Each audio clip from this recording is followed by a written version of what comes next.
High students, welcome back my channel.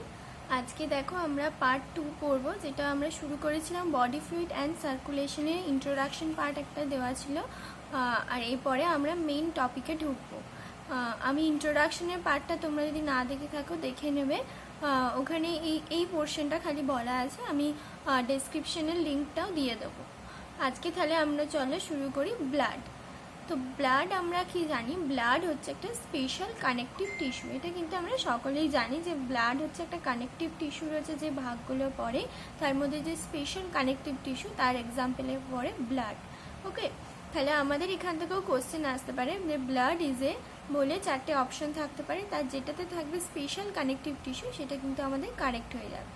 Consisting of A fluid matrix, plasma and formed element. তাহলে blood হচ্ছে first point, হচ্ছে special connective tissue, যেটা একটা fluid matrix, যেটাকে আমরা বলি প্লাজমা, আর কি ফর্মড এলিমেন্ট নিয়ে তৈরি। এবারে তাহলে আমরা একটু প্লাজমা সম্বন্ধে জানি এবং তারপর জানবো ফর্মড এলিমেন্ট সম্বন্ধে। প্লাজমা যদি আমরা দেখি, তো প্লাজমাতে আমরা দেখব প্লাজমা হচ্ছে একটা জলীয়, মানে তরল, একটা তরল পদার্থের মতো আর কি। এই যে ভিসকাস ফ্লুইড, একটা ফ্লুইড সাবস্টেন্স। তো plasma is a straw coloured fluid, viscous fluid constituting nearly 55% of the blood. আমরা এখান থেকে আগে ফার্স্টে পড়বো এবং তারপরে আমি একটা চার্ট বানিয়ে দেবো। চার্ট বানিয়েছি, সেটা তোমাদের দেখাবো। সেই চার্টটা যখনই দেখবে তখন কিন্তু এই ব্লাড থেকে এই অবধি ওই চার্টের মধ্যেই আছে এবং খুব সহজ হয়ে যাবে আমাদের বুঝতে। আগে আমরা এখান থেকে বুঝে নিই, তারপরে আমরা চার্টটা দেখবো। ওকে, দেখো, plasma is a straw coloured viscous fluid constituting nearly 55% of the blood. তাহলে প্লাজমা কি? একটা স্ট্র কালার ভিসকাস ফ্লুইড, যেটা হচ্ছে ব্লাডের 55% তৈরি করে। তাহলে ব্লাড হচ্ছে প্লাজমা আর ফর্মড এলিমেন্ট নিয়ে তৈরি। প্লাজমা হচ্ছে 55%, তাহলে ফর্মড এলিমেন্ট কত থাকবে? 45%। এবারে এই প্লাজমাটা আবার কি কি নিয়ে তৈরি? Water and protein. ওয়াটার কতটা থাকে? 90 to 92% ওয়াটার, আর প্রোটিন থাকে 6 to 8%। এছাড়াও অন্যান্য জিনিস থাকে, যেমন হচ্ছে মিনারেলস থাকে, গ্যাসিয়াস সাবস্টেন্স থাকে, এটসেট্রা এটসেট্রা, আমরা পরে দেখছি। এবারে এই যে ওয়াটার আর প্রোটিন দেখলাম, প্রোটিনস যে, তাহলে কি কি প্রোটিনস থাকে আমাদের জানতে হবে। সেই প্রোটিনসের মধ্যে আসছে ফাইব্রিনোজেন, গ্লোবিউলিন অ্যান্ড অ্যালবুমিনস আর দ্য মেজর প্রোটিন। এই তিনটে হচ্ছে মেজর প্রোটিন। এই যে তিনটে মেজর প্রোটিন, এদের কাজটা কি? তোমরা নিজেরাই পারলে এই ফ্লো চার্টটা কিন্তু বানাতে পারবে। তোমরা নিজেরা বানাও, আর তারপর আমি যখন দেখাবো তোমরা কিন্তু ওটা চেক করে নেবে। যে ব্লাডের মধ্যে দুটো সাবস্টেন্স, একটা হচ্ছে প্লাজমা, একটা ফর্মড এলিমেন্ট। প্লাজমা হচ্ছে 55%, ফর্মড এলিমেন্ট হচ্ছে 45%। প্লাজমার মধ্যে দুটো আছে, ওয়াটার আর প্রোটিন। ওয়াটার হচ্ছে 90 to 92% আর প্রোটিন হচ্ছে 6 to 8%। এবার প্রোটিনের মধ্যে তিনটে কি কি মেজর প্রোটিন, সেটা হচ্ছে fibrinogen, globulin and albumin.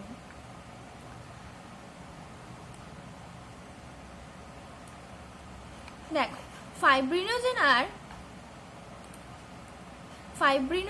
Are needed for clotting or coagulation of blood. এবার এই যে তিনটে প্রোটিন দেখলাম, তিনটে প্রোটিনের কি ইম্পর্টেন্স? ফাইব্রিনোজেন কিসে লাগছে? ক্লটিংসে, মানে কোয়াগুলেশন অফ ব্লাড করতে কিন্তু ফাইব্রিনোজেন লাগছে। আমরা পরে মেকানিজম দেখবো, ক্যাসকেড প্রসেসে কোয়াগুলেশন অফ ব্লাডসের, সেখানে দেখবো ফাইব্রিনোজেন একটা মেইন ইম্পর্টেন্ট রোল ফলো করে।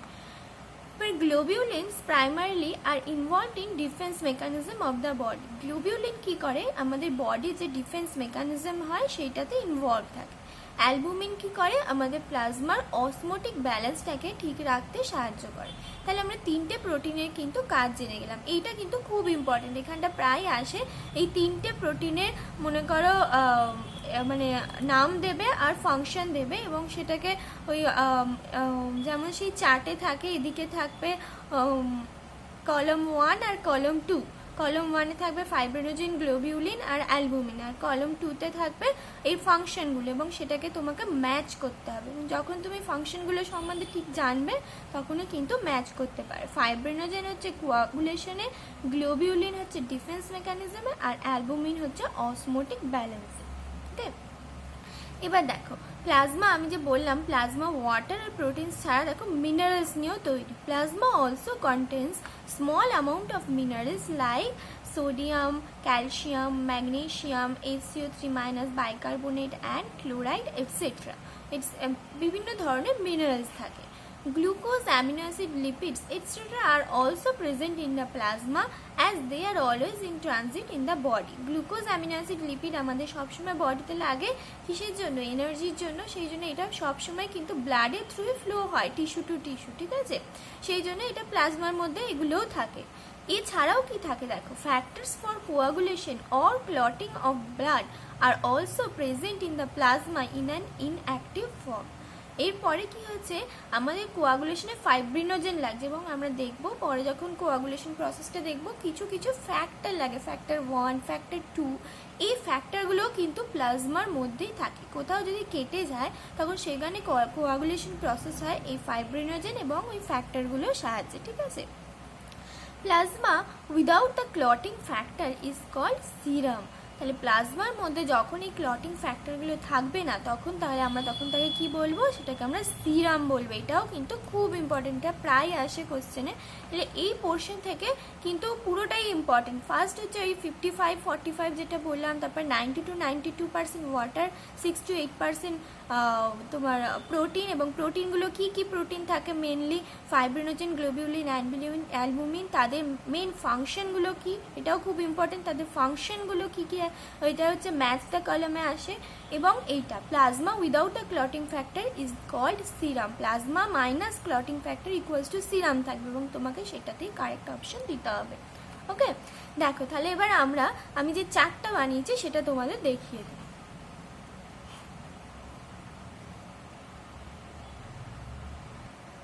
দেখো এই যে এই চার্টটা তোমরাও বানিয়েছো নিশ্চয়ই, আমি বললাম ঠিক এইভাবেই বানাবে। দেখো ব্লাড হচ্ছে স্পেশাল কানেকটিভ টিস্যু, এটা হচ্ছে দুটো ফর্ম, প্লাজমা, ফর্মড এলিমেন্ট। যেটা বললাম আমি, প্লাজমা হচ্ছে 55%, ফর্মড এলিমেন্ট হচ্ছে 45। এটা আমাদের ক্যালকুলেশন করতে হবে।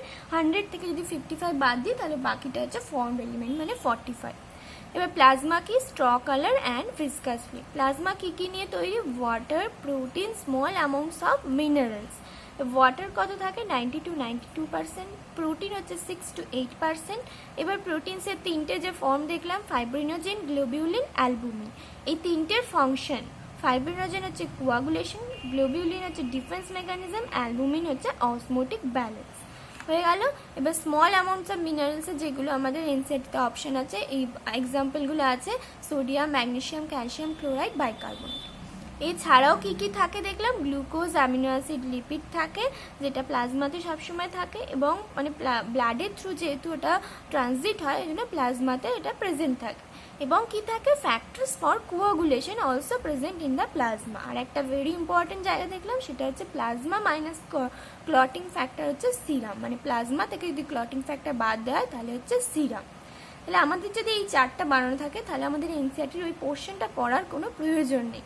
এই চার্টটা থেকে কিন্তু খুব সহজেই তুমি মানে কম সময়ের মধ্যে রিভিশন করতে পারো। তাই এরকম ছোটো ছোটো চার্ট বানানোর চেষ্টা করবে।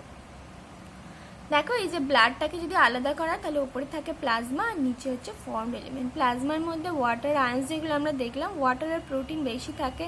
এছাড়া মিনারেলস থাকে, গ্যাসেস থাকে, ওয়েস্ট, নিউট্রিয়েন্টস, ক্লটিং ফ্যাক্টর, তারপর তোমার গ্লুকোজ, অ্যামিনো অ্যাসিড, প্রোটিন এগুলো দেখলাম, লিপিড। আর হচ্ছে ফর্মড এলিমেন্টের মধ্যে কি কি পরে আমরা দেখবো, আরবিসি, ডাব্লিউবিসি আর প্লেটলেটস। আমরা তাহলে এটা পরের দিন পড়বো। ওকে, তাহলে আজকে এই অবধি রইলে এই চার্টটা কিন্তু তোমরা বানিয়ে নিও এবং এটা থেকেই পড়ো। এটা থেকে পড়লেই কিন্তু এনসিইআরটির ওই পোর্শনটা পড়া হয়ে যায়। ওকে, আজকে তাহলে এই অবধি থাকুক। পরের দিন আমরা ফর্মড এলিমেন্টটা পড়বো। ওকে, থ্যাংক ইউ।